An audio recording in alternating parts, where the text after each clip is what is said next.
सकता है आप सेटिस्फाइड हो सकता है आप अनसेटिस्फाइड हो। अनसेटिस्फाइड होंगे तब भी मैं सेटिस्फाइड करने की कोशिश करूँगा, ठीक है। तो दो चीज़ है बेसिकली, सबसे जो इम्पोर्टेंट चीज़ है वो ये है कि डिजिटल सोसाइटी है क्या, ये चीज़ हमको समझना है। जैसे अभी भाई साहब ने बोला परिवर्तन, नहीं, समाज अपने प्रारंभिक दौर में किस प्रकार था और वर्तमान दौर में किस प्रकार है। आज का जो दौर है वो हम देखते हैं विभिन्न प्रकार के जड़ स्रोत, ऊर्जा के जड़ स्रोतों पर टिके हुए उपकरणों पर निर्धारित है ना। बहुत सारे हमारे पास हम ऐसे साधन हैं, जैसे कि हम उसको क्या करते हैं, हमारे पास लाइट, पंखा है, ये मोबाइल, बोर्ड है ना, ये सारी चीज़ें, मतलब एक ऐसा समाज जो डेवलप यानी विकसित है, ठीक है। इसका जो डिजिटल सोसाइटी का जो एक लिटरल मीनिंग आती है वो ये आती है कि विकसित समाज। कैसा समाज? विकसित समाज। पर वो जो समाज, आवाज कट रही है, हाँ ठीक है, ठीक है। तो ये जो हमारा जो ये समाज है वो कौन सा है? विकसित। किसे कहेंगे, बात आएगी किसे कहेंगे, तो हम ये देखते हैं कि जितनी ज़्यादा आधुनिक यंत्रों का इस्तेमाल जो समाज करता है वही क्या है? विकसित है या डिजिटल है, ठीक। अब बात समझ में आई क्या है डिजिटल। तो डिजिटल सोसाइटी क्या है? एक प्रकार का ऐसा समाज जो आधुनिक से आधुनिक यानी आधुनिकतम लेटेस्ट टेक्नोलॉजी से लेस है, जुड़ा हुआ है, ठीक। वो सोसाइटी है विकसित समाज। अब दूसरा जो इसके साथ जो बिंदु जुड़ा हुआ है समाजशास्त्र, तो ये विषय है कि समक्ष चुनौती। अच्छा, ये थोड़ा सा ये है कि समाजशास्त्र के समक्ष जो चुनौती है वो खाली अध्ययनगत है कि वो इस विषय का अध्ययन किस प्रकार से करे और उसके लिए क्या मेथोलॉजी होनी चाहिए, ये सारी चीज़ें हैं, लेकिन हम उस पर बात नहीं करेंगे। अभी हम बात करेंगे समाज पर, और कैसे समाज पर? डिजिटल समाज पर, ठीक है। तो जो सोसाइटी है हमारी, एक जिसको हम समाज कह रहे हैं, इसके जो बेसिक तत्व हैं या बेसिक, भाई कैसे बना समाज, कैसे बना होगा या क्या कारण रहा होगा कि हम संगठित हुए होंगे। पहले तो हम पशु थे, लोग ऐसा बताते हैं कि हम भाई आदि मानव थे, जंगलों में रहते थे, खाते पीते थे, मौज करते थे, सोते थे, हमें नहीं पता कि कहाँ हमारा घर है, कहाँ हमारा परिवार है, हमें नहीं पता। लेकिन ऐसी कौन सी बात हुई होगी कि जिसकी वजह से हम जो है एक दूसरे के संपर्क में आए, है ना, हमारे संबंध बने और समाज बना। तो मुझे जहाँ तक समझ में आता है वो जो चीज़ आती है वो सबसे पहले चीज़ आती है भोजन, ठीक है। और दूसरी जो चीज़ आती है समझ में वो आती है यौन सेटिस्फैक्शन, ठीक, यौन संतुष्टि। और तीसरी, ये इससे प्रजनन से भी इसका मतलब है, हाँ। और तीसरी जो समझ में आती है वो है सुरक्षा, ठीक। जैसे मान लो हमको सुरक्षा एक इम्पॉर्टेंट मुद्दा है, आ जाओ, हाँ हाँ, सुरक्षा एक जो है एक इम्पॉर्टेंट मुद्दा है। जैसे मान लीजिए अभी हम यहाँ लोग बैठे हैं अकेले, अगर हम किसी कमरे में एकदम अंधेरा होता, भरा होता, तो हमको डर लगता है कि भैया कैसे आए, तो हम किसी को अपने घर में किसी के साथ में या मित्र को लेते, कहते कि चलो आओ चला जाए घर, है ना। तो कहेंगे क्यों चलना है, तो कहेंगे हमको डर लग रहा है ना। और भय किससे लग रहा है हमें नहीं पता, लेकिन हमको है, किसी को चाहिए। और जंगल में रहना तो और भी चैलेंजिंग था। तो हमको उस समय किसी एक व्यक्ति की आवश्यकता रही होगी जिसके वजह से हम अपने आप को सुरक्षित महसूस कर सकें, एक हो या एक से अधिक हो, है। तो वो बात है सुरक्षा। और दूसरी चीज़ ये है कि भरण पोषण, व्यक्ति की जो बेसिक नीड है वो क्या है? पेट पूजा, मतलब उसको भूख लगी होगी। मेरा दिमाग ये कहता है कि जब व्यक्ति धरती पर पैदा हुआ होगा तो निश्चित रूप से उसको भूख लगी होती है। जैसे हम इसके पीछे देख सकते हैं, जन्मते हुए बच्चे को जैसे भी पैदा होता है वो रोता है, ठीक है, क्योंकि वो भूखा होता है, उसको तुरंत ही भोजन की आवश्यकता होती है। तो उसी प्रकार व्यक्ति जब समाज में, जंगल में रह रहा होगा, उसको भोजन की आवश्यकता महसूस हुई होगी और उसने भोजन के लिए जो है जद्दोजहद शुरू किया होगा और भोजन प्राप्त किया होगा। उसको भोजन में कठिनाई हुई होगी, ठीक है, तो वो समूह में रहना पसंद करता होगा कि समूह में सुरक्षित रहकर हम भोजन प्राप्त कर सकते हैं। तीसरी उसकी बेसिक नीड्स थी, या दूसरी जो कहते हैं इंपॉर्टेंट है, वो यौन सेटिस्फैक्शन, जो उसको महसूस हुई और उसने जो है अपने आप को पूरा करा, ठीक। और इसके लिए भी जो है उसने समाज के लिए किसी न किसी व्यक्ति को खोजा, यानी अपने विपरीत लिंग खोजा और उसको जो है उसकी संतुष्टि को पूरी की। तो ये कुछ चीज़ें थी जो समाज के निर्माण में बेसिक तत्व, जो बेसिक चीज़ समझ में आती है किस उद्देश्य के कारण हुआ होगा, वो ये था, है ना। अब बात आती है कि समाज धीरे धीरे आगे बढ़ा होगा, समाज धीरे धीरे आगे बढ़ा होगा। इट मीन अब जो है वो रिलेशन बनाएगा, संबंध बनाएगा, लोग जुड़ेंगे, तो कुछ लोगों से अच्छे संबंध बनेंगे, कुछ बुरे संबंध बनेंगे। मतलब जैसे कि अच्छे इन द सेंस किसी के साथ मधुर संबंध होंगे और किसी के साथ कटु संबंध होंगे। हम जैसे आज के समाज में भी रहते हैं तो कुछ हमारे मित्र होते हैं, कुछ हमारे दुश्मन होते हैं, शत्रु होते हैं, और ये जो शत्रु होते हैं उनसे भी हमारे संबंध हैं और जो मित्र हैं उनसे भी हमारे संबंध हैं। दोनों अलग है हमारा संबंध, ठीक है, दोनों का पर्सपेक्टिव अलग है, एक दूसरे से वो भी व्यक्ति जोड़कर रखते हैं, ठीक है। अब दूसरी बात ये होती है कि हम जो ये कह रहे हैं कि संबंध जब बने होंगे तो इसमें धीरे धीरे आने लगी जटिलता।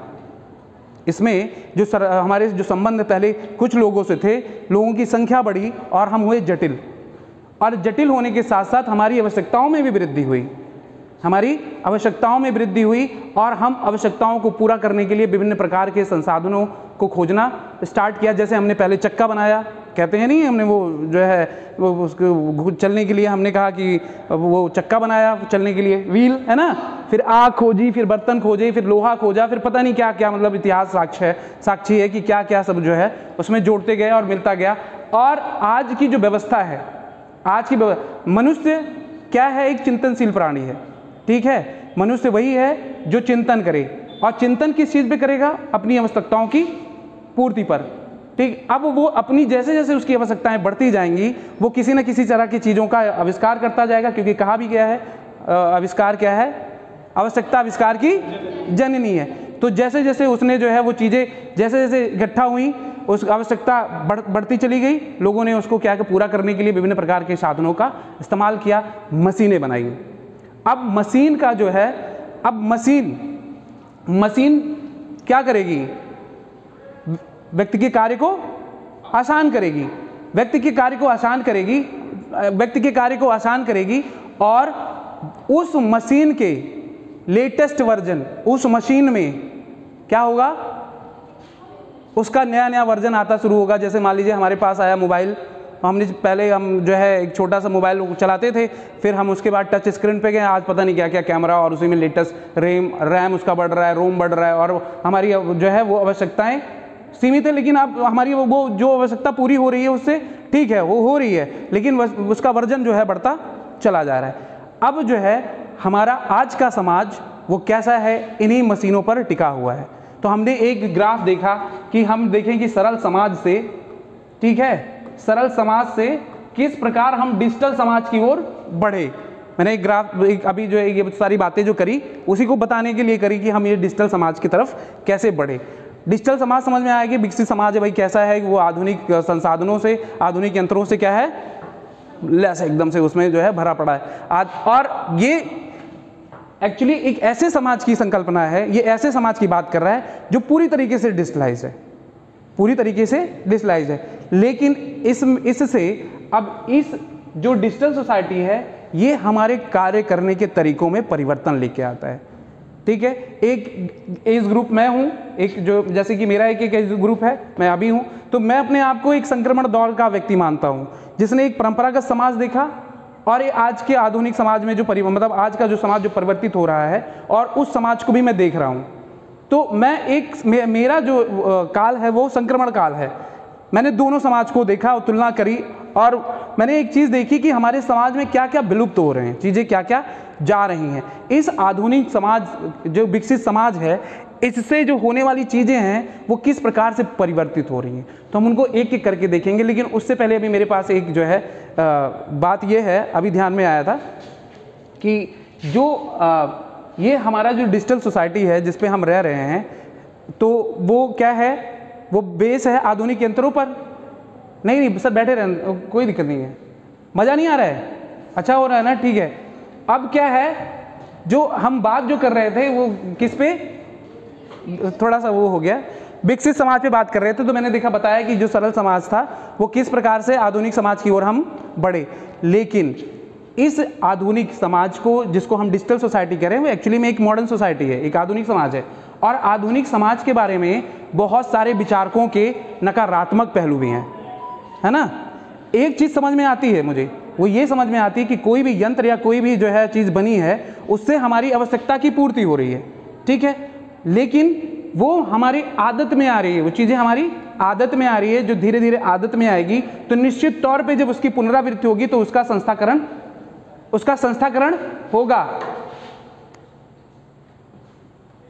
उसका संस्थाकरण होगा। अब जो चीज़ें संस्थाकरण होंगी, जब चीज़ें किसी चीज़ की को अपनी उसकी आदत में आ जाएगी, वो उसकी चीज़ें संस्थाकरण हो, वो संस्था बन जाएगी, तो निश्चित तौर पे आने वाली जो पीढ़ी है, जो हमारे आगे आने वाली जो पीढ़ी है, वो उस चीज़ को पहले से अडॉप्ट करके आएगी। जैसे हम देखते हैं आजकल के जो छोटे बच्चे हैं, वो मोबाइल, मतलब उनको कोई भी दे दो, जो 2 साल का 3 साल का बच्चा है, वो तुरंत मोबाइल खोल के जो है वो यूट्यूब चला देगा या फिर किसी चीज़ को चला देगा, वो चला देता है ना, वो कहीं सीखता नहीं है, वो मतलब वो घर में देख रहा है, लेकिन उसके दिमाग में इतनी छोटी अवस्था में वो चीज़ें कैसे आ रही हैं, वो उसका हिस्सा है, उस समाज का हिस्सा है, उसको निश्चित तौर पे आएगी, ये चीज़ें आएंगी। लेकिन वही हमारे पापा या मम्मी बाबा को दे दें तो बाबा हमारी मोबाइल को लेंगे और उनसे कहेंगे ये चला दीजिए, तो उनको निश्चित तौर पे परेशानी आएगी, उनको लगेगा कि अरे यार ये क्या हो रहा है, ये मतलब कैसे चलाना है इसको, वो कहेंगे मेरा फ़ोन मिला दो, हमसे कहते भी हैं ये सारी चीज़ें, है कि नहीं, कहते हैं ना। तो वो हमको समझ में नहीं आता कि कैसे हो रहा है ये परिवर्तन, ये छोटा सा बच्चा कैसे आ रहा है। तो लोग घर पे कहते हैं अरे हमारा जो छोटका लाला है वो तो बहुत तेज है, वो तो मोबाइल में पैटर्न वैटर्न खोल देता है, मोबाइल खोल देता है, यूट्यूब खोल देता है, ये कहते हैं, ये चीज़ कहते हैं। लेकिन इससे जो आने वाला जो समाज है, मेरा जो कहने का मुद्दा है वो ये, जो इससे जो प्रभावित होंगे, हम किस प्रकार से प्रभावित होंगे, हम इसके बारे में चर्चा करेंगे, ठीक है। हम जिसके जो हमारे जो प्रभावित होने वाले तत्व हैं उसमें सबसे पहला है वो परिवार है। जो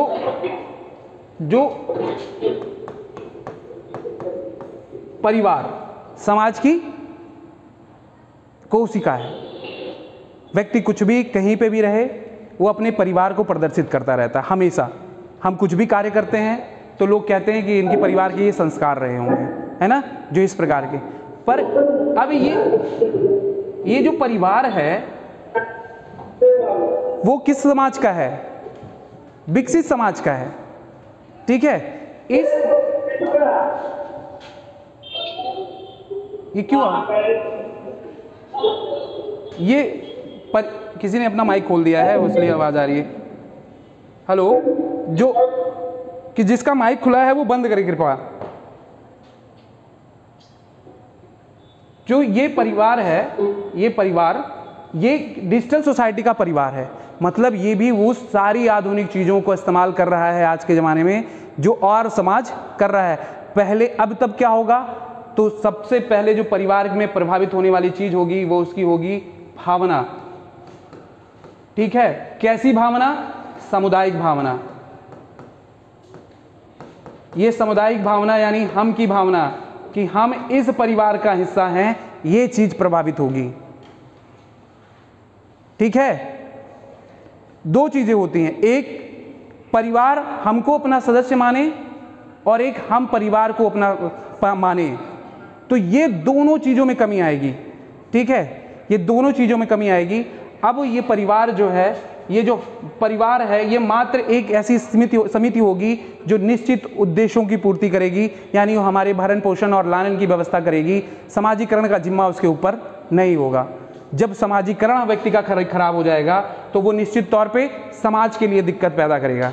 वो पूरी की पूरी अपने आप को वो पूरा कैसा समझेगा, वो मशीनीकरण होगा। जैसे हम बहुत जगह देखते हैं, हम किसी कोई स्कूल में या कॉलेज में जाते हैं या किसी ऑफिस में जाते हैं तो वहाँ किसी प्रकार की एक व्यवस्था बना दी जाती है।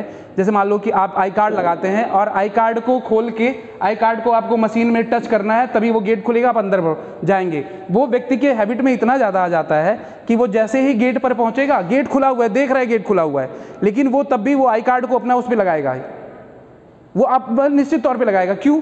क्योंकि उसके भाव, मतलब हाव भाव में आ गया, उसकी आदत में ये चीज़ आ गई, यानी उसकी आदत का ये संस्थाकरण हो गया है। वो परिवर्तन नहीं, वो देख रहा है गेट खुला है, उसका बुद्धि विवेक वहीं काम नहीं कर रहा है क्योंकि उसे ऐसा करना है, कोई ऐसे करना है। तो ये जो परिवर्तन धीरे धीरे समाज में आ रहा है, ये निश्चित तौर पे परिवार को प्रभावित करेगा। मनुष्य के साथ साथ परिवार का भी मशीनीकरण होगा, ठीक है। परिवार का मशीनीकरण होगा। जिस प्रकार से हम गाड़ी का, अपने एक बाइक है हमारे पास, अब बाइक का इस्तेमाल करते हैं कहीं जाने के लिए और वहाँ से आने के लिए, उसी प्रकार से परिवार भी जो है एक जो हमारे निश्चित परिवार के उद्देश्य होंगे, जिस उद्देश्य की वजह से हम परिवार या विवाह करते होंगे, उसी के निश्चित उद्देश्य की पूर्ति हेतु जो है हम एक दूसरे से जुड़ेंगे, अन्यथा नहीं, ठीक। तो ये मुद्दा है, ये परिवार का मुद्दा, कि सबसे पहले जो चीज प्रभावित होगी वो है परिवार, ठीक है। और जो समाज में जो सबसे बड़ी जो चीज है वो है नैतिकता। कोई भी समाज, जैसे अगर हम स्टार्टिंग, मतलब हमारे जो पहले जो स्टार्टिंग के विचारक रहे हैं, उन्होंने समाज में सबसे ज़्यादा अगर किसी चीज़ पे जोर दी है तो वो नैतिकता पे। क्यों? क्योंकि नैतिकता किसी भी व्यक्ति को समाज के अनुकूल बनाता है, यानी समाज के प्रतिमानों को का पालन करा जाए इस प्रकार से बनाता है। जैसे जैसे हमारे जो नॉर्म्स होंगे हम उसी के अनुसार चलें, ये हमको सिखाता है। और इसी का जब पतन हो जाएगा, नैतिकता का ही पतन हो जाएगा, ठीक है, तो निश्चित तौर पे एक नए प्रकार के समाज का निर्माण होगा, ठीक। इसी चीज को वो कहते हैं, हमारे यहाँ एक समाजशास्त्री, उनका नाम है उल्रिच बेक, नाम है उनका उल्रिच बेक। वो कहते हैं, वो जोखिम की बात करते हैं, कहते हैं ये जो आधुनिक समाज है वो कैसा समाज है, वो रिस्क सोसाइटी है। मतलब यहाँ पे घाट चारों तरफ रिस्क भरा पड़ा है। तो कहेंगे भैया रिस्क किस प्रकार का होगा, तो 3 प्रकार का रिस्क बताते, कहते हैं एक तो निर्माणी जोखिम होगा, ठीक है, जो चीजें होंगी वो कैसी होंगी, वहां पे पहले ही रिस्क बताते हैं निर्माणी, मैन्युफैक्चर्ड, कि हम कुछ भी करेंगे उसमें एक जो है निर्माणी, कि उसमें हमको एक डर बना रहेगा कि किस प्रकार से हम किसी भी चीज का अगर रचना कर रहे हैं, बना रहे हैं, तो वो उससे जो किस प्रकार खतरा होगा। खतरा के माने का मतलब जो वहाँ पे कुछ करप्शन होंगे या फिर कुछ होंगे, जो निर्माण हो रहे हैं वो सही तरीके से नहीं हो रहे हैं, ठीक। जैसे हम लोग आजकल देखते भी हैं, पुल गिर जाते हैं, तमाम तरह की चीज़ें घटनाएं घटती रहती हैं, तो वो सारी जोखिम निर्माण में रखते हैं वो। और दूसरा कहते हैं कि स्वास्थ्य को खतरा होगा, ठीक है, स्वास्थ्य को खतरा होगा। एक और कुछ कहते हैं, वो शायद ध्यान से हमारे उतर रहा है, हाँ, गैर बराबरी आएगी, इनइक्वालिटी आएगी। इनइक्वालिटी किस वे में आएगी, स्वास्थ्य को खतरा होगा, ये भी बताते हैं किस प्रकार से। इनइक्वालिटी कैसे आएगी, इनइक्वालिटी आएगी कि वो व्यक्ति जिसके पास संसाधन है और वो संसाधन को चलाना जानता है, ठीक है, और एक वैसे व्यक्ति होंगे जिसके पास संसाधन नहीं है, ज्ञान नहीं है, वो संसाधन को चलाना नहीं जानता है, तो वो गैर बराबरी होगी। एक प्रकार की जो है अंतर आएगा, वो ज्ञान को लेकर आएगा। और ये ज्ञान या का अंतर व्यक्ति पूंजी से, जो पूंजी होगी, पूंजीपति मतलब साधन किससे खरीदेगा, वो डेफिनेटली पैसे से खरीदेगा। और पैसे नहीं है उसके पास तो निश्चित तौर पे उसको वो चीज़ नहीं आएगी, वो ज्ञान की प्राप्ति नहीं होगी। तो ये जो साधन है मतलब हमको मिलेंगे वो पैसे से आएंगे, और ये पैसा एक तरीके से जो है बहुत बड़ी खाई बन जाएगी, ठीक। इस पे हमारी बात हो रही थी एक दिन जो है एमडी सर से, तो वो हमारे कह रहे थे कि जो सुरक्षा का मैटर है कि आज टेस्ला ऐसे कार बना रही है, जो सुरक्षा मतलब जैसे वो भाप देगी, एक्सीडेंट होने ही वाला होगा वो उसको भाप लेगी। तो इस पे, लेकिन वो कार खरीदने का योग्य कौन है, वो किसके पास रहेगी, जो नंबर ऑफ पीपल हैं हु हैज़ ए पावर, जिसके पास वो शक्ति खरीदने की क्षमता है वो बहुत कम है, वो बहुत कम लोग हैं, ठीक है। आम जनता जो और लोग रह रहे हैं, पॉपुलेशन जिसका भरा पड़ा है, वो वैसे व्यक्ति हैं जो समान जनता है, जिनके पास इतनी शक्ति नहीं है समाज में कि वो जो है उस चीज़ को खरीद सके। सारे व्यक्ति योग्य हो जाएं वो कार खरीदने के लिए, टेस्ला कार खरीदने के लिए, ये संभव नहीं है कि नहीं। तो दिक्कत उस व्यक्ति के साथ होगी जिसके पास जो है वो पैसे नहीं है, जो कार नहीं खरीद सकता, मतलब वो सुरक्षा को नहीं खरीद सकता, सुरक्षा। तो ये गैर बराबरी है, हाँ, ये उल्रिच बेक अपने चीज में बताते हैं, ये गैर बराबरी है। तो गैर बराबरी किससे बनेगी, पैसे से बनेगी, और वो ले पाएगा कि नहीं ले पाएगा, ये है। और सबसे बड़ी बात है कि एक जो है उत्तर आधुनिक विचारक है, उनका नाम बॉडिलार्ड है, ठीक है, वो भी बताते हैं, मैं समाजशास्त्रियों का नाम नहीं ज़्यादा लेना चाहता क्योंकि वो बातें बहुत हैं, लेकिन वो आधुनिक और उत्तर आधुनिक समाज से हैं, पर ये सारी बातें जुड़ी हैं हमारी कहीं ना कहीं ये विकसित समाज, यानी ये डिजिटल सोसाइटी से जुड़ी हुई हैं, ठीक है, इससे जुड़ी हुई हैं। अब इसमें मुझे जो समझ में आ रहा है कि परिवर्तन क्या क्या होंगे, उस पर अगर हम चर्चा करें तो सबसे पहले जो परिवर्तन आता है वो है कि परंपराओं का ओझल होना। जो परंपराएं हैं, जो परंपराएं, आवाज नहीं आ रही है, क्यों नहीं आ, हेलो, आ रहा है ना। तो जो सबसे पहली जो चीज होगी वो परिवार के साथ परंपराओं का ओझल होना। परंपराएं जो पुरानी परंपराओं कहने का मतलब भाई परंपराएं नहीं बनती जाएंगी, ठीक है। व्यक्ति रहेंगे तो निश्चित तौर पे कुछ ना कुछ जो है परंपरा वो काम करते रहेंगे, उनके आदतन में आएगी, व्यवहार ऐसा बनता रहेगा कि परंपराएं बनती रहेंगी। लेकिन जो परंपराएं हमारे लिए बेसिक थी, जो पहले से चली आ रही थी, निश्चित तौर पे वो परंपराएं ओझल हो जाएंगी। ठीक है। आज के समाज में आज अभी हम बहुत ज़्यादा विकसित नहीं हैं। हम भारतीय समाज की बात करें तो भारतीय समाज अभी बहुत पीछे है, विकसित नहीं है अभी भारतीय समाज, ठीक है। डिजिटल पूरी तरीके से नहीं हो पाया है, लेकिन उसके बावजूद भी हम देख रहे हैं कि बहुत सारी ऐसी परंपराएं हैं जो खो गई हैं।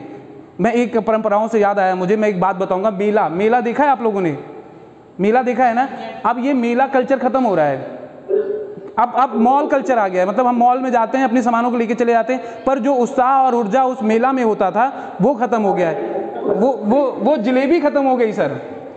वो जो मतलब जो आती थी वहाँ बनी होती थी, वहाँ की जो चीज़ें होती थी उसका मज़ा खत्म हो गया है ना। तो ये डिजिटल सोसाइटी का एक प्रभाव ये है कि परंपराएं ओझल हो जाएंगी, नई परंपराएं बनेंगी, पर वो नई परंपरा किस तरह से हमारे लिए उपयोगी हों ये मायने नहीं रखता, ठीक है। पर परंपराएं, पुरानी परंपराएं ओझल हो जाएंगी। दूसरी चीज़ है कि जो प्राचीन जो संस्थाएं हैं, जो प्राचीन संस्थाएं हैं, क्या? हाँ सर, हेलो, आप पढ़ाइए। अच्छा, तो वो कह रहे हैं, मुझे लगा कुछ बात कर रहे थे ऐसे ही मुद्दे को लेकर। रोहित, सबको म्यूट करिए, सर को केवल ओपन रखिए। ये रोहित है नहीं, मैं कैसे कर सकता हूँ म्यूट? कैसे करूंगा सर यहाँ से मैं? कंटिन्यू करें सर, कंटिन्यू करें। हाँ, तो वो जो दूसरी चीज़ बता रहा था मैं कि वो प्राचीन संस्थाएं खत्म हो जाएंगी, ठीक है। जैसे कि पुरानी जो जितनी भी संस्थाएं हैं, संस्था का मतलब है कार्य प्रणाली की जो चीज़ व्यवस्था है वो धीरे धीरे जो है वो खत्म हो जाए। म्यूट कर दीजिए सबको यहाँ से। तो वो जो है वो धीरे धीरे लुप्त हो जाएंगी। जैसे मैं एक बता रहा हूँ कि जो विवाह का जो परंपरा है, ठीक है, विवाह अभी तक तो वैसे पुरानी चल रही है, लेकिन कहीं नई विवाह के जो नई व्यवस्था है विवाह की वो धीरे धीरे आ रही है ना। लोग कोर्ट मैरिज कर रहे हैं और तमाम तरह की जैसे व्यवस्था बन रही है। अच्छा, विवाह के लिए एक चीज़ और है, वर खोजने का माध्यम। पहले जो है वर खोजने के जो माध्यम थे, व्यक्ति बताते थे कि जो है बहुत परिश्रम करना पड़ता था। अगर कोई अपने घर की जो है बिटिया की शादी करना चाह रहा है तो उसको कई दिनों तक वो सतुआ पिसान बांध कर आगे घूमता था, या फिर उसके बाद समाज बदला और लोग जो है एक दूसरे से संपर्क में आए, फ़ोन की व्यवस्था से भैया तो रही हैं कोनो लड़कियाँ खाली है का, तो इस तरह से जो है वो खोज लेते थे। लेकिन आज का जो डिजिटल समाज है उसका माध्यम क्या है, वो एडवर्टाइज कर देता है, ठीक है, कि लड़का बायोडाटा भेज देगा कि 25 साल का लड़का, नाम राकेश, और जो है धर्म भारतीय, मतलब जो भी है वो हिंदू, और वो जो है पेशा भेज देते हैं और शादियां हो जाया करती हैं।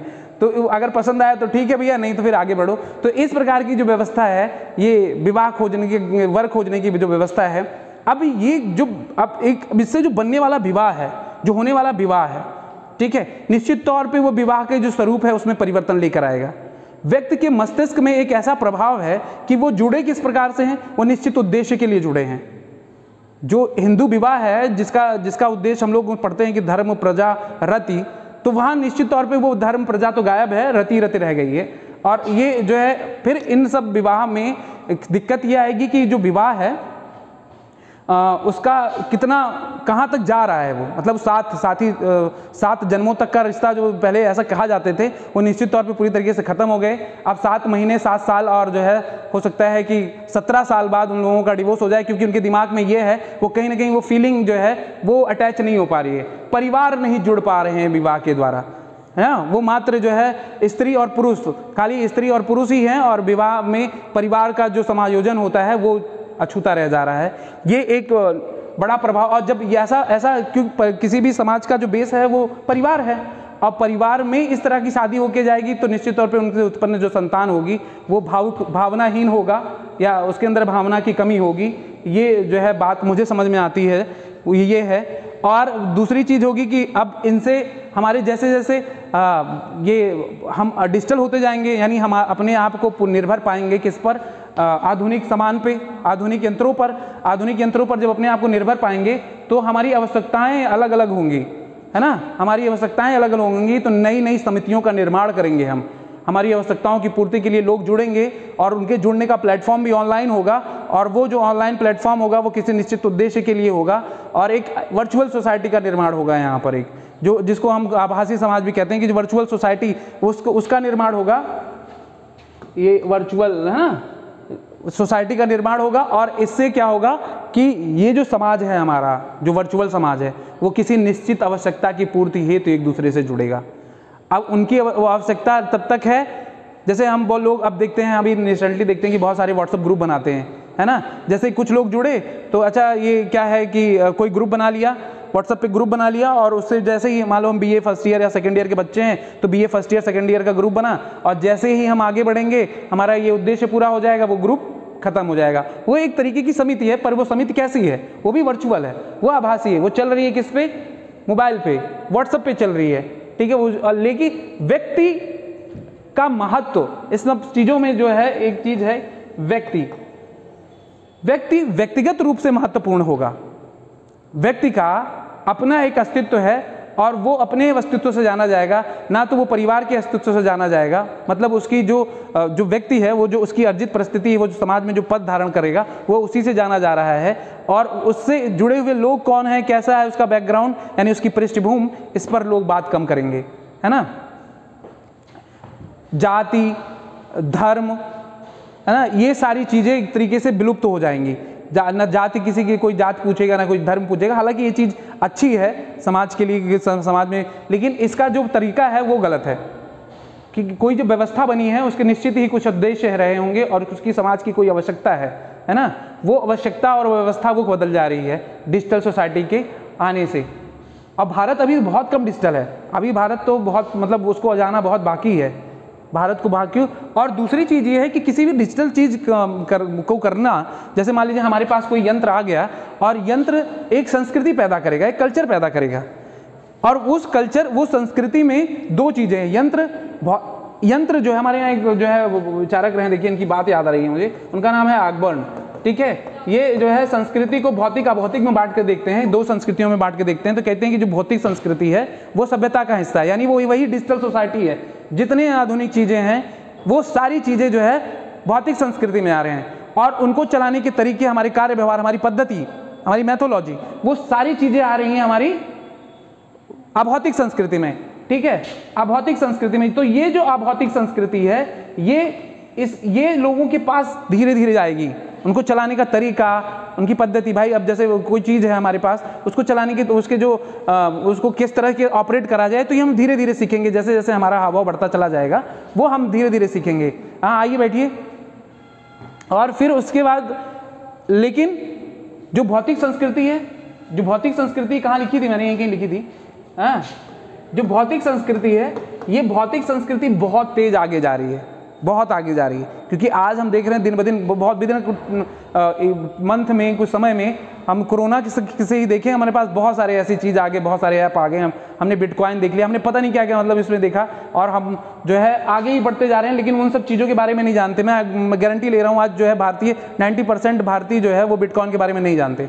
ये 90% बहुत ज़्यादा नंबर बोल दिया, 70% के आसपास रखते हैं, वो बिटकॉइन के बारे में नहीं जानते क्या है क्या नहीं है, क्योंकि 70% गाँव में रहता है ना, उनके पास ये चीज़ें नहीं है, ये चीज़ें नहीं है।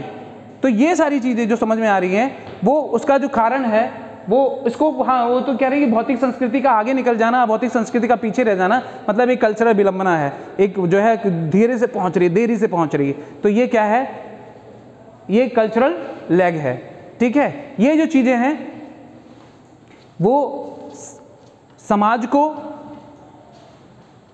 को में दो तबके, एक जो इन भौतिक संस्कृति से लबालब है, मतलब भरा पड़ा है और उसको चलाना भी जान रहा है, और एक वो तबका जो इसको चलाना नहीं जान रहा है, वो पीछे रह जाएगा।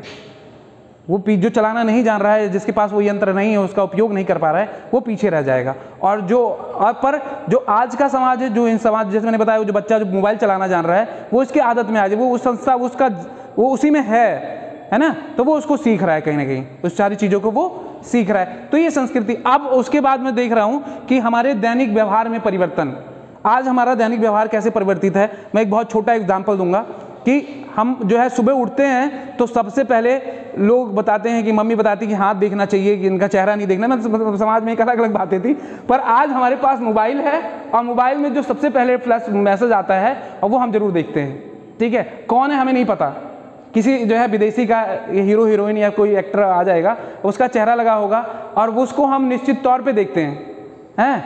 और हमारी आदत में आ गई है, हम सबसे पहले उठाकर अपना व्हाट्सएप चेक करेंगे और व्हाट्सएप चेक करने के बाद क्या आया, क्या मैसेज किया है, ठीक है, क्या नया चीज़ चल रहा है, वो सारी चीज़ें देखेंगे। और व्हाट्सएप के बाद फिर अन्य जो है जो सोशल साइट्स हैं उस पर चले जाएंगे। ये हमारी हैबिट में है, हम इन सब चीज़ों को जानते हैं। तो ये जो परिवर्तन आ रहा है, मतलब हमारे पास कौन सोया है, मतलब उसकी वो बेचारे का रात कैसे रहा, दिन रहा, हम उसके बारे में, उसकी भावनाओं के बारे में कुछ नहीं पूछ रहे हैं। हम मोबाइल देख रहे हैं और शांति से बैठे हैं। सर भारी है क्योंकि रात में बहुत ज़्यादा मोबाइल चलाया है और सुबह फिर उसी चीज़ को कर रहे हैं। तो ये हमारे ऊपर जो है एक प्रभाव है। आज व्यक्ति का मोबाइल कहीं छूट जाए तो बेचैन है ना, बेचैन हुआ है। क्यों? एक छोटा सा यंत्र है, अभी मोबाइल तो एक छोटा सा यंत्र है और उससे हमारे पास ऐसे बहुत सारे आधुनिक यंत्रों के अभी विकसित होने में, यानी डिजिटल होने में बहुत सारे यंत्रों की आवश्यकता है। तो वो जो है जब आएगा तो समाज किस प्रकार से होगा, मैं इसके बारे में सोच रहा हूँ और इसके बारे में बता रहा हूँ। और फिर कह रहे हैं कि जो ये सामाजिक क्रिया है हमारी, जो मैं भी बताया कि लेट के सो रहे हैं, आसपास क्या हो रहा है। हाँ, मैं अपने पार्टनर से, मैं सुबह उठता हूँ तो मैं शायद बहुत कम बात करता हूँ कि क्या हो रहा है क्या नहीं हो रहा है, मैं नहीं पूछता। क्यों? क्योंकि मेरे पास मोबाइल होता है और मैं उसी को देखता हूँ। मतलब हमारी सामाजिक क्रिया बदल जाएगी। जो हमारे हाव भाव हैं, हमारी जो सामाजिक क्रिया के बहुत सारे रूप देखने को मिलते हैं हमें। जैसे समाजशास्त्रियों ने बहुत सारी बातें करी, मुझे जो समझ में आता है वो यही है, बेबर की बात मैं मानता हूँ कि सामाजिक क्रिया वही है कि जिसके वजह से एक व्यक्ति कोई कार्य करे और दूसरा व्यक्ति प्रभावित हो, और वो प्रभावित होने के बाद उसमें वो जो है रिप्लाई करे कि हाँ भैया ये ठीक है ना। जैसे किसी ने मिठाई खिलाया और कहा कि हाँ मीठा है, मज़ा आया, और जो रसगुल्ला खिलाया था उस बार वो ठीक नहीं था। तो ये जो चीज़ें हैं ये सामाजिक क्रिया है ना। तो इसके लिए एक लक्ष्य है, उद्देश्य है, कोई कार्य कर रहे हैं भाई, उसका निश्चित ही कुछ उद्देश्य है। उस उद्देश्य में उसकी वो उद्देश्य बदल गए, हमारी आवश्यकता बदल गई है। तो हम जो है हमारी सामाजिक क्रिया बदल गई है। क्यों बदल गई है? क्योंकि हम जो है डिजिटल हो रहे हैं, डिजिटल सामानों का इस्तेमाल कर रहे हैं। हमारे दिमाग में कहीं ना कहीं मशीनीकरण की प्रक्रिया निश्चित तौर पे चल रही है। हमारे व्यवहार निश्चित तौर पे कहीं ना कहीं मशीनीकरण हो रहे हैं, मशीनीकरण हो रहा है। हाँ, और फिर जो है तो भाई क्रिया बदलेगी तो फिर क्या होंगे, नए नए सामाजिक प्रतिमान निर्माण होंगे। प्रतिमान माने अब जब समाज बनाया किसने? मनुष्यों ने बनाया। मनुष्यों ने अपनी आवश्यकता पूर्ति करने के लिए समाज का निर्माण किया, जैसे मैंने बताया था अभी। तो उसके लिए कि सामाजिक व्यवस्था बनी रहे, यूं ही चलती रहे, कुछ प्रतिमान बनाए उसने, कुछ नॉर्म्स बनाए, ठीक है, कि आप ये नहीं कर सकते, आप वो नहीं कर सकते। और कुछ उसके जो प्रतिमान बनाएंगे, उन प्रतिमानों को व्यक्ति उसकी आवश्यकताएं डिजिटल होने के बाद कुछ नहीं होंगी, और वो जो प्रतिमान बनाएगा वो अपनी डिजिटल सोसाइटी यानी अपने डिजिटलीकरण के बाद जो होना है उसके ऊपर बात करेगा। वो प्रतिमान उस पर बनाएगा, नई नई आवश्यकताओं पर प्रतिमान बनाएगा। जैसे जैसे उसकी आवश्यकता बदलेगी वैसे वैसे इन नॉर्म्स बनाएगा, ठीक है। अब वो नॉर्म्स कैसे होंगे कि आप मोबाइल पर आप मोबाइल पर ये काम नहीं कर सकते, ठीक है, या आप ये साइट नहीं खोल सकते, प्रतिमान बनेंगे आपको।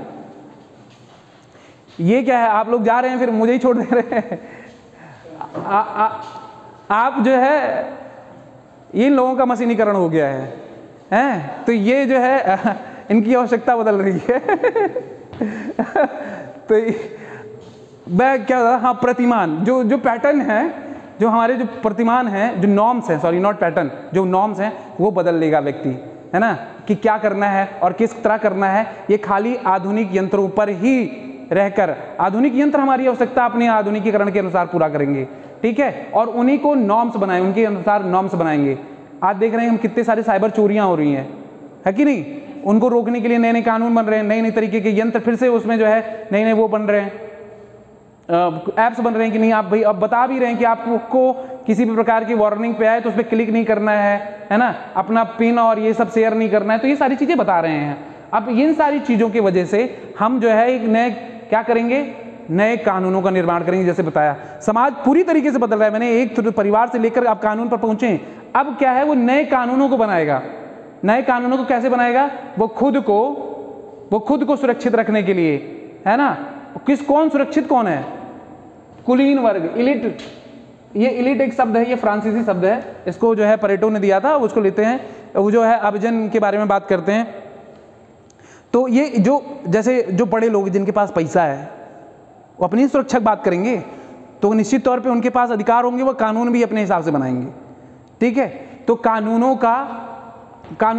भी बदल जाएंगे। और बहुत तेज से लेके चलते हैं, सब चले गए, मजा नहीं आ रहा है, ऐसे लेके चलते हैं। अब फिर क्या होगा, जब कानून बनेंगे, है ना, कानून अपराध के अनुसार बनेंगे। अब अपराध भी बदल रहे हैं। अपराध अब से क्या, साइबर अपराध कर रहे हैं, ठीक है। लोग विभिन्न प्रकार के जो है साइबर अपराध करेंगे और उनकी साइबर सिक्योरिटी बढ़ेगी, तो उसके हिसाब से साइबर कानून भी खत्म होंगे, लॉ भी बनेंगे, है ना। तो ये सारी चीज़ें जो है ये भी परिवर्तित होंगी, ये सारी चीज़ें भी परिवर्तित होंगी। कानून बदल रहा है, मतलब आप समझ रहे हैं एक जो है समाज जो उसकी मानक व्यवस्था थी वो पूरी तरीके से चेंज हो रही है। किसकी वजह से? खाली आधुनिकीकरण की वजह से, खाली डिजिटलाइजेशन की वजह से। डिजिटलाइजेशन क्यों? क्योंकि वो समाज को मशीनीकरण कर रहे हैं और इसी मशीनों पे बहुत सारी मूवियाँ भी बन रही हैं, अभी लेटेस्ट देख रहे हैं हम जो है इसके ऊपर, है ना। तो फिर जो है अच्छा अब क्या है कि अब लोगों में काम का विभाजन भी अलग अलग तरीके से, यानी श्रम विभाजन, जो व्यक्ति में जो काम होंगे वो काम भी बटेंगे, वो काम बट जाएंगे। काम कैसे होंगे? व्यक्ति कुशल होगा, जिसको सॉफ्टवेयर का ज्ञान होगा उसको वो विशेषीकरण, वो किसी विशेष कार्य को करेगा। जिसको सॉफ्टवेयर की नॉलेज नहीं होगी वो उस कार्य को नहीं कर सकता। अच्छा ये करने अगर ये करेंगे तो हम शिक्षा भी हमारी बदल जाएगी, ठीक है। अगर सॉफ्टवेयर की बात आ जाएगी, मतलब हम किसी भी भाई अब प्रोडक्टिविटी कौन दे रहा है? मशीन दे रहे हैं, तो हमें निश्चित तौर पे उस मशीन का जो है ऑपरेशन आना चाहिए, उसको चलाना आना चाहिए, उसकी प्रक्रिया हमें पता होनी चाहिए कि कैसे ये चलेगी। तो उसके लिए हमें उसकी शिक्षा करनी पड़ेगी। अब विभिन्न प्रकार के हम देख रहे हैं ऐसे कोर्सेज चल रहे हैं जो पूरी तरीके से डिजिटलाइज पे बेस्ड है, ठीक है। विभिन्न प्रकार के ऐसे कोर्स देख रहे हैं। अच्छा ये मैंने एक चीज़ देखी कि जो ये सारी शिक्षा प्राप्त करने वाले विद्यार्थी हैं, मुझे कहना तो नहीं चाहिए, मैं उनकी आलोचना नहीं कर रहा हूं, लेकिन उनके अंदर सामाजिकता के गुण बहुत कम है, सामाजिकता का अभाव पाया जाता है उनके अंदर, है ना। वो उनसे किसी भी लोग ऐसे व्यक्ति से मिलिए कि जो मशीनीकरण या मशीनों से खेल रहा है, तो वो सामाजिक नहीं होंगे, वो बहुत कटे कटे से लोग होंगे। उनको नहीं पता कि क्या चल रहा है क्या नहीं चल रहा है। ये क्यों? क्योंकि उनका उन्हीं निर्जीव वस्तुओं के साथ तालमेल से उनके अंदर वो निर्जीवता आ रही है, वो सजीवता को खो रहे हैं अपने अंदर, ठीक है। और फिर एक प्रचार होगा कि आर्ट लिविंग वाला वो क्या कहते हैं की ओर बढ़ना। अब फिर है व्यक्तित्व का मशीनीकरण, जैसे मैंने बताया अभी कि व्यक्ति के व्यक्तित्व में वो मशीनीकरण आ जाएगी, चीज़ें अपने आप ऐसी हो जाएंगी कि व्यक्ति का व्यक्तित्व पूरी तरीके से मशीनों पर निर्धारित होगा और उसको क्या अच्छा है क्या बुरा है, मतलब जो मूल्य का ज्ञान होना चाहिए जो सोसाइटी की, वो पूरी तरीके से समाप्त हो जाएगी। चीज़ें बहुत कम रह जाएंगी अच्छाई और बुराई की, क्योंकि उसको पता ही नहीं है कि अच्छाई बुराई क्या है। वो तो निर्धारित है इन सब चीज़ों पे। कोई साइबर अपराध करेगा तब पता चलेगा कि हाँ ये गलत है, ठीक है, या साइबर पर कोई काम हो रहा है वहाँ पता हो रहा है तब पता है कि गलत है। और ये चीज़ें इतनी तेज होंगी, इसमें इतनी तीव्रता होगी, मतलब जैसे कि पहले कभी देखी नहीं है। डिजिटल सोसाइटी में सबसे बड़ा जो इसका गुण मुझे समझ में आता है वो तीव्रता, मतलब कोई भी चीज़ बहुत तेज होती है। आज अभी कोई घटना हुई वो बहुत तेज फैल गई, है ना। समय और स्थान मतलब उसने कहाँ तक तय कर लिया ये निर्धारित नहीं करता, लेकिन कल उसी चीज़ को भूल जाएंगे वो लोग। कल नई घटना कोई घटेगी और वो नई घटना फिर समाज में फैलेगी, फिर परसों भूल जाएंगे, नई घटना घटेगी। तो ये जो चीज़ें हैं घटना, मतलब उनकी जो मेमोरी है, जो दिमाग है उनका, वो बहुत ही जो याददाश्त वो बहुत ही कमज़ोर हो जाएगा। याददाश्त जैसे हम अभी याद करते कि अच्छा हम तो फलाने के बियाह में गए थे, फलाने की शादी में गए थे और हमने फला जो है खाया, पनीर की सब्जी सही नहीं बनाई थी, कहते हैं ना। वो मुझे लगता है कि वो समय बदल जाएगा, वो चीज़ें वैसी नहीं रहेंगी कि जैसे अभी हम लोग अभी एंजॉय कर ले रहे हैं, वो हो सकता है बदल जाएं। तो फिर उसके बाद क्या है कि मानसिक विकृतियाँ बहुत ज़्यादा आएंगी, मतलब हम दिमागी रूप से बहुत ज़्यादा परेशान होंगे। क्यों? क्योंकि हम भाई दिमाग है, व्यक्ति का शरीर जो है वो क्या है, वो हाड़ मांस का शरीर है, वो सजीव है, जीव है, वो निश्चित तौर पे वो मशीन नहीं है, ठीक है। तो जो दिमाग है उसका, वो दिमाग किन्हीं चीज़ों पर, किन्हीं मुद्दों पर अगर वो टिका रह जाए और उसी पर लगातार खेलता रहे तो वो क्या होगा, वो बीमार होगा, स्ट्रेस। हम बहुत लोगों को देखते हैं, ऐसे बहुत सारी घटनाएं हमने सुनी हैं कि जिसमें PUBG खेलने वाले लड़के ने अपनी माँ की हत्या कर दी। वो निश्चित तौर पर मानसिक रूप से बीमार है ना। या फिर उसके पापा ने मना कर दिया खेलने के लिए, उसने पापा को गाली दे दी, या मोबाइल लेके छीन के भाग गया, बैठे हैं कहीं पर, तो वो मानसिक रूप से बीमार हो रहे हैं, लगातार मानसिक रूप से बीमार हो रहे हैं। और ये सब मैं खाली एक छोटी चीज़ मशीन उसको देख रहा हूँ, क्या कहते हैं, मोबाइल को देख रहा हूँ, ठीक है, लेकिन ये सारी चीज़ें ये दिखा रही हैं कि डिजिटलाइजेशन की प्रभाव क्या है, डिजिटल सोसाइटी की प्रभाव क्या है। हम किसी भी यंत्र, मैं ये बार बार कह रहा हूँ कि किसी भी यंत्र का अगर आविष्कार कर रहे हैं तो हमारी आवश्यकता की पूर्ति के हेतु, है ना, हम उसकी अपनी आवश्यकता की पूर्ति करना चाह रहे हैं, इसलिए हम उसका निर्माण कर रहे हैं। लेकिन किसी भी चीज़ का दुरुपयोग कैसे होगा, और वो दुरुपयोग होने से भाई हम इतने सरल हो जाएंगे, हम आदी हो जाएंगे उन चीज़ों के, वो हमारी हैबिट में आ जाएंगी, जिसके वजह से ये सारी दिक्कतें आएंगी। जब तक आदत में नहीं, जब तक हम उसके एडिक्ट नहीं होंगे, व्यसन, जब तक उनका एडिक्शन नहीं लगेगा तब तक ठीक है, चीज़ें सही हैं। समाज अपने आप में रहेगा, लेकिन जैसे ही एडिक्शन होगा तब निश्चित तौर पे ये दिक्कतें आएंगी। लेकिन और एडिक्शन होगा कैसे? अगर एक व्यक्ति एडिक्ट हो रहा है तो उसको देख के दूसरा जरूर हो जाएगा, है ना। एक छोटा सा एग्जांपल देता हूँ, जो पबजी खेलते हैं लड़के, उनको कहीं भी देख लो, आप बैठे हैं, मच्छर काट रहे, डजंट मैटर, वो कोई मतलब नहीं है, वो खेलेंगे। घर में किसी को देखा है खेलते हुए?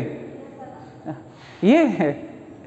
फिर जो है, अच्छा खत्म करते हैं, नातेदारी का स्वरूप। नातेदारी का स्वरूप ये बहुत इंपॉर्टेंट है समाज के लिए कि नातेदारी किस प्रकार हो, है ना। नातेदारी हमारी एक जो है हमारा बेस है, हमारा न्यू है। हम लोग नातेदार हमारे क्या है? हमारी ज़रूरत की समय पर खड़े हुए लोग हैं, वो हमारे नातेदार हैं।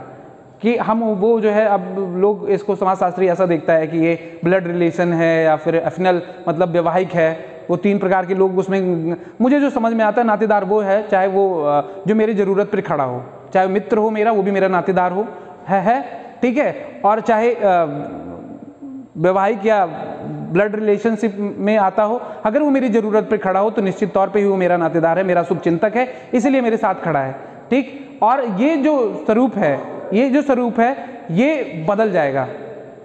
कौन अपना है, कौन अपना नातेदार है, कौन नहीं है, ये जो है निर्धारित कर पाना मुश्किल है। क्योंकि हमारा विवाह का स्वरूप ही बदल रहा है। शुरुआत में मैंने बताया ना, विवाह का स्वरूप बदल रहा है, लोग जो है विवाह के खोजने के तरीके में परिवर्तन आ रहा है, अब जो है वो मीडिया के द्वारा खोजे जा रहे हैं, है ना। तो ये दिक्कत है ना, ये दिक्कत है। अब जो है आप लोगों को घर जाना है, चले जाएं। अब जो है मानवता का ह्रास अभी खत्म करते हैं। मानवता खत्म हो जाएगी, लोगों के अंदर ह्यूमैनिटी की भावना कम आएगी, ठीक।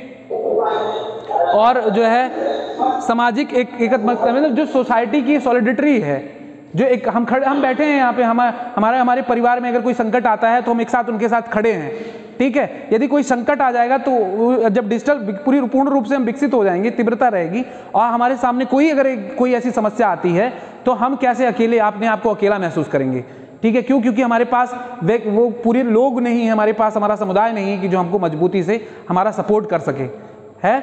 ये सारी चीज़ें हम देखने को मिलेंगी, यानी हमारे जो सॉलिडिटी, हमारी जो एकता में कमी आएगी, वो डिजिटल सोसाइटी की वजह से आएगी। और बहुत ऐसे जो है विवाह में बताया मैंने, मुद्रा का डिजिटलाइजेशन हो जाएगा। पैसे जो है जो हम अब तो देख ही रहे हैं, हम तो ट्रांजेक्शन ही अपना ऐसे कर रहे हैं, है ना। और जो है गरीबी, बेरोजगारी, महंगाई में, तीनों में वृद्धि होगी, ठीक है। गरीबी, महंगाई और बेरोजगारी में वृद्धि कैसे होगी? ये बहुत बड़ा मुद्दा है किसी समाज के विकास को कहीं ले जाने में, ठीक। क्योंकि ये जो संसाधन है, ये जो विकसित को बनाने वाले संसाधन है, ये किसी एक व्यक्ति के पास होंगे, यानी वो समाज पूंजीपतियों का समाज होगा, पूंजीपति उसको चलाएंगे, ठीक है। जो अब इस पूंजीपति में, ठीक है, कुछ उसका जो मॉडिफिकेशन कारपोरेट एज की तरह होगा, जो कारपोरेट मतलब कई पूंजीपति इकट्ठा होकर किसी संस्था को चलाएंगे, तो उसमें कुछ कुशल मजदूर होंगे, कुछ अकुशल होंगे, कुछ अर्धकुशल होंगे, और जो ऐसे भी होंगे जो मतलब उनकी हेल्प के लिए लोग होंगे, वो आगे बढ़ेंगे। लेकिन इनकी संख्या बहुत कम होगी, इनकी संख्या उतनी ही होगी जितने मशीन होंगे। अब बाकी मशीनों की संख्या निश्चित तौर पर मनुष्यों से ज़्यादा नहीं हो सकती है, ठीक है। मनुष्यों की आवश्यकता बहुत ज़्यादा है, और हर काम मशीन ही कर ले ये संभव नहीं है, ठीक। व्यक्ति का अस्तित्व निश्चित तौर पे बना रहेगा, पर समाज अपने तौर अलग तरीके से बना हो। अभी मैंने इसको बताया था, पहले बताया था ना, व्यक्ति महत्वपूर्ण रहेगा, व्यक्ति का महत्व रहेगा, समाज गौड़ हो जाएगा। समाज अपने में पूरी तरीके से, वो व्यक्ति पूरी तरीके से स्वच्छंद होगा, क्या करना है, कैसे रहना है, ये उसकी इंडिविजुअलिटी पर काम करेगी, वो पूरी तरीके से स्वतंत्र है। तो लोग कहेंगे कि जो है ये बहुत ज़्यादा किसी तरह का गंदा काम करता है तो हमें कोई मतलब नहीं होगा, हम सुनेंगे ही नहीं, ठीक। ये इस तरीके की बात होगी। क्या सर खत्म करा जाए? 20 मिनट बोलना है अभी। तो ये सारी चीज़ें जो है हमको ये सारी चीज़ें हमें देखने को मिलती हैं, ठीक। अब क्या है, अब हम सॉरी मैं थोड़ा सा इधर डिस्ट्रैक्ट हो गया। मैंने अभी किस पे बताई थी, ये क्या था, गरीबी, बेरोजगारी और महंगाई, ठीक है। ये तीनों अलग अलग मुद्दे हैं। गरीबी, ठीक, कोई ये कह दे, लोगों के दिमाग में ये कहा जा रहा है कि गरीबी घटेगी और बेरोजगारी घटेगी। बेरोजगारी पे जो है अभी आज की वर्तमान सरकार भी बहुत ज़्यादा काम कर रही है। वो उसने 2015 में एक किया नहीं, भारत का डिजिटलीकरण एक योजना भी बनाई थी भारत सरकार ने, है ना। तो लोगों के लिए, और उसी डिजिटलीकरण के द्वारा माध्यम से ही लोगों को मोबाइल मिले। डिजिटल, ये बहुत ही विरोधाभास है इसमें, कॉन्ट्रडिक्टरी ये है कि मोबाइल दे के लोगों को डिजिटलीकरण कर रहे हैं और वो उसका उपयोग कैसे हो रहा है वो अलग चीज़ है। ठीक है, कोई लड़का किताब मोबाइल से मैं देखता हूँ पढ़ने की आदत ही नहीं डालता है। बहुत मज़ा आता है पढ़ने से मोबाइल से, लेकिन कोई डालता ही नहीं है। क्यों? क्योंकि उनके कल्चर में, उनके चीज़ों में वो चीज़ नहीं आ रही है, जिस उपयोग के लिए दी गई है वो चीज़ें वो नहीं आ रही है। वो दूसरी चीज़ ये है कि बेरोजगारी, ठीक, मशीन बनाते चले गए हैं पर इसका उत्पादन कैसे हो? ठीक, उत्पादन हो और उत्पादन करने के लिए उसकी मांग भी तो होनी चाहिए, समाज में डिमांड होनी चाहिए। ठीक, डिमांड कैसी होगी? लोग करेंगे, डिमांड लोग करेंगे। लेकिन अगर सभी डिजिटल हो जाएं, सपोज दैट सभी के पास ये सारी चीज़ें आ जाएंगी, तो वो क्या है, उसके पास मतलब उसको आवश्यकता रहेगी किसी की नहीं रहेगी ना। इसको और अच्छे तरीके से समझा जा सकता है बेरोजगारी वाले मुद्दे को। ठीक है, और जो है गरीबी बढ़ेगी। क्यों? क्योंकि जो है ऊर्जा का संचय कहीं एक जगह पर होगा। जैसे मान लो, आज एक एग्जांपल देता हूँ जियो का। ठीक है, पहले जियो ने क्या करा? पहले जियो ने डाटा फ्री दी, हाँ, डाटा फ्री दिया, सबको लत लगाई कि भैया फिर मोबाइल चलाओ, आप फ्री में मोबाइल चलाओ। अब उसके बाद सबसे ज़्यादा महंगा रिचार्ज वही बेच रहा है। पहले लत पैदा करी, वो एक हम लोग पढ़ते थे तो उसमें ये कहा कि पहले उसने रस कहा, फिर गुल कहा, फिर ले कहा, इस तरह जालिम ने रसगुल्ले के टुकड़े टुकड़े कर दिए। तो ये बात समझ में आती है मुझे कि पहले इन्होंने जो है पहले लोगों को मोबाइल की लत डाली और उसके बाद रिचार्ज करवाया फ्री में। अब कह रहे हैं कि अब सबसे महंगा रिचार्ज करो, है ना। तो ये जो है, अब ये लोग बेचारे और गरीब होंगे। किससे? महंगाई से, क्योंकि महंगाई बढ़ती चली जाएगी, क्योंकि लोग कहेंगे कि भाई डिजिटलीकरण है, संसाधन ऐसे, इंफ्रास्ट्रक्चर। अच्छा, अब ये हाँ एक चीज़ और है कि अगर हम किसी रेस्टोरेंट वगैरह में खाने जाते हैं कि जहाँ पे बहुत ज़्यादा वो VIP बना हो, इंफ्रास्ट्रक्चर उसका बहुत अच्छा होता है, तो वहाँ पे क्या देखते हैं कि वहाँ का एक अलग सर्विस चार्ज उनका जुड़ता है और वो ज़्यादा पैसा लेते हैं। और कोई ठेले पे खाते हैं, छोटी सी बात करें फुल्की की, 6 ठेले पे फुल्की खाओ वो 10 के 8 खिला देगा, लेकिन वो किसी बड़ी दुकान पे खिलाओ तो जो है वो 10 के 5 ही खिलाता है ना।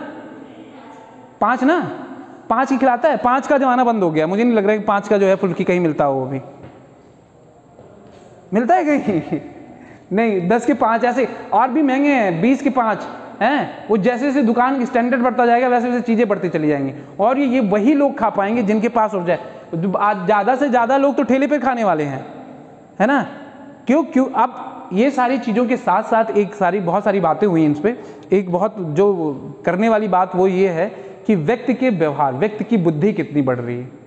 ठीक, व्यक्ति की, आप सोसाइटी को विकसित करते चले जा रहे हैं, ठीक है, हम लोग बहुत डेवलप हो रहे हैं, हम बहुत डिजिटलाइज हो रहे हैं, लेकिन हमारे जो बुद्धि का विकास कहाँ तक पहुँचा है ये बहुत मायने रखता है। हमारी सोच कहाँ तक आगे पहुँची है ये बहुत मायने रखता है। पहले के जो जितने भी दार्शनिक वगैरह लोग थे वो वस्तु पे नहीं, जैसे हमारे यहाँ बताते हैं कि कड़ाद ने तो बैठे बैठे ही परमाणु की संकल्पना कर दी कि बस जो चीज़ है, जो वस्तु है, कोई वस्तु बनी है उसमें सबसे कोई छोटी से छोटी वस्तु है, या छोटा से छोटा कण है जो अपने स्वतंत्र अवस्था में रह सकता है। उसने इस चीज़ की संकल्पना करी बैठे बैठे, क्योंकि उसकी सोच इतनी ज़्यादा थी, मतलब कणाद की सोच इतनी ज़्यादा थी कि वो वहाँ तक सोच सका। और ये सारे यंत्र हमारी सोच को संकुचित कर दे रहे हैं। हम इतनी उस विस्तृत हमारे जो वेब्स हैं वहाँ तक सोच नहीं पा रहे हैं। अच्छा, सोचने का काम वो बहुत कम लोग करेंगे, क्योंकि मैंने कहा श्रम का विभाजन हो जाएगा, तो वो जो सोचने का काम है वो पर्टिकुलर कोई एक संस्था या कुछ निश्चित समूह के लोग करेंगे कि जिनको ये जोड़ा जाएगा कि यही सोचें, उनको खाली सोचने का पैसा मिलेगा तो वो सोचेंगे, और बाकी आम लोग जो है उनके द्वारा बनाए गए संसाधनों पर अपना जीवन यापन करेंगे, टिकेंगे। ये सारे बहुत सारी चीज़ें हैं, लेकिन इसके फ़ायदे भी हैं, है ना। इसके फ़ायदे ये हैं कि हम जो है अपने काम को आसान कर लेते हैं। ठीक, हमारी जो ज़रूरतें हैं, जैसे बात हो रही थी अभी सर से, तो वो कह रहे थे कोरोना में हम फेसबुक से जहाँ पे आवश्यकता महसूस होती थी वहाँ पर हम ऑक्सीजन सिलेंडर पहुँचा देते थे। ठीक है, उनको सूचना, जब तक कोई भी यंत्र उसका सही उपयोग किया जा रहा है, उसकी सही आवश्यकता का इस्तेमाल किया जा रहा है, वो सारी चीज़ें, आपको क्यों दिक्कत हो रही है भाई साहब? टाइम देखिए, उनको वो जाएंगे बच्चे, अब आप क्यों परेशान हो रहे हो? ठीक है, अब जो है अब एक बात सुनो, ऐसे ही बता क्या कह रहे हैं कि जो ये क्या था यार, हाँ कोरोना वाला टाइम बता रहा था, कोरोना पीरियड में वो सारी चीज़ें बता रहे हैं।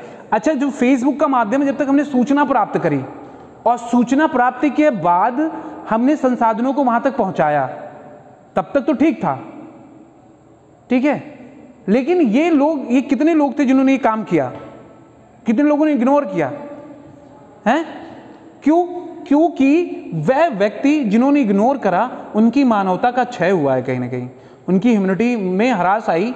कारण मशीनीकरण है, ठीक है। और वह व्यक्ति जिनके अंदर मानवता थी, वो अपने संक्रमण मतलब अपने पूर्व आधारित समाज पर थे, जिन्होंने मानवता को सीखा था, जिनके अंदर मूल्य थे, और उन्होंने इस काम को किया, ठीक है।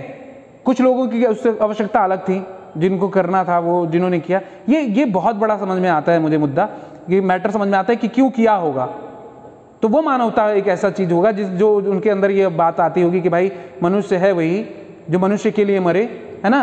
तो ये जो मनुष्य है वही मनुष्य के लिए मरे, ये जो संकल्पना है ये खत्म हो रही है, ये जा रही है, ये चीजें खत्म होंगी, ठीक। अब जो है जो दूसरी जो आवश्यकता समझ में ये आती है वो ये कि जब हम अपनी आवश्यकता के अनुसार किसी चीज का निर्जात करते हैं, मतलब किसी चीज का आविष्कार करते हैं किसी आवश्यकता को लेकर, ठीक है। और वो व्यक्ति, वो वस्तु जिसका हमने आविष्कार करा है, उससे हमारी आवश्यकता पूरी हो रही है, आवश्यकता पूरी हो रही है। जैसे गाड़ी हमारे पास है, ठीक है भाई, किसी के पास स्प्लेंडर है, किसी के पास ड्यूक है और किसी के पास BMW बाइक है, वो बाइक भी आती है, और भी जो है हार्ले डेविडसन वगैरह हैं, बहुत महंगी महंगी गाड़ियां आती हैं। तो काम सबका क्या है? चलना। काम सबका चलना है। आप स्प्लेंडर से भी चल रहे हो, ड्यूक से भी चल रहे हो, हार्ले डेविडसन से भी चल रहे हो, BMW से भी चल रहे हो, लेकिन जो उपयोग क्यों हम मतलब लेटेस्ट वर्जन क्यों ले रहे हैं? तेल भी ज़्यादा खा रही है हार्ले डेविडसन, मुझे लग रहा है कि 18-20 का एवरेज देती है ना। तेल भी ज़्यादा खा रही है और स्पीड है उसमें, ठीक है, और गति है, और जो है महंगी है। और इस पर कुछ लोगों के पास स्प्लेंडर है, वो चला रहे स्प्लेंडर। क्या कारण समझ में आता है? मुझे सबसे पहला कारण समझ में आता है ऊर्जा, पैसा, है ना, कि जो जिनके पास जैसी शक्ति है वो खरीद रहे हैं, क्योंकि पैसा ही निर्धारित कर रही है ना वो कि कौन खरीदेगा कौन नहीं। तो ये जो आवश्यकता है हमारी, जो आवश्यकता है उससे हम कहीं ऊपर उठे। आवश्यकता हमारी क्या थी? चलने की। आवश्यकता हमारी चलने की थी, चलने के लिए हमने ही गाड़ी बनाई थी। लेकिन अब गाड़ी में जो लेटेस्ट मॉडल आ रहे हैं, वर्जन आ रहे हैं उसके, वो ये सिखा रहा है हमको कि कहीं ना कहीं हम अपनी आवश्यकताओं से परे काम कर रहे हैं, है ना। तो ये अब जो इससे 2 वर्ग बनेंगे समाज में। एक वर्ग ये होगा कि जिसके पास हार्ले डेविडसन, अभी कोई बुलेट लेके जाए तो पूछता है भाई क्या चल रहा है, क्या एवरेज है, बोलता है 5 मिनट है, बस खत्म कर दिया मैंने। तो ये पूछता है कि भाई हाँ, और जिसके पास स्प्लेंडर है वो उसका, अब यहाँ पे ग्रुप बन रहे हैं, दो वर्ग बन रहे हैं अभी, जो 2 वर्ग बन रहे हैं यहाँ पे, 2 वर्ग बन रहे हैं। एक ऐसे जो जिनके पास ज़्यादा पैसा है ना, और एक जिनके पास पैसे उनकी आवश्यकता के अनुसार से। तो वो अपने स्टेटस में रहेंगे, वो अपने स्टेटस में रहेंगे। किसी भी प्रकार की जो संस्था है, जो पुरानी संस्था है, वो दब जाएगी और नए प्रकार के वर्ग बनेंगे, और नए प्रकार के वर्ग बनेंगे तो निश्चित तौर में समूह का विभाजन होगा, समूह बढ़ जाएगा। समूह बढ़ जाएगा किस में? अमीर गरीब में, है ना। आप फिर और समूह किस में बनेगा? यंत्रों के बंटवारे में। अमीर गरीब तो ठीक है, पैसा बदल रहा है, अब यंत्र बटेंगे कि जिनके पास लेटेस्ट सामान, लेटेस्ट टेक्नोलॉजी है वो अलग लोग हैं, और जिनके पास लेटेस्ट टेक्नोलॉजी नहीं है वो अलग लोग हैं, वो पुराने मॉडल पे हैं, ठीक है। एप्पल चलाने वाले लोग अलग हैं, और सैमसंग और नोकिया का पुराना मोबाइल चलाने वाले लोग अलग हैं।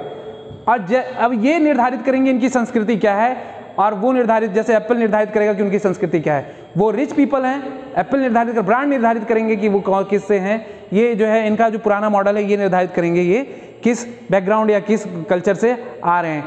मेरे कहने का मतलब समझ आया ना? हाँ, ये सारी चीजें निर्धारित करेंगे। यानी ये जो डिजिटल सोसाइटी हो रही है, डिजिटल सोसाइटी किस पर बेस है? यंत्रों पर बेस है। ये यंत्र निर्धारित करेंगे वर्ग क्या है, ये यंत्र निर्धारित करेंगे कि व्यक्ति की औकात क्या है, ठीक है, वो किस समाज का है, क्या है। ये उसकी जाति, उसका धर्म, उसका ये सब खत्म हो जाएगा।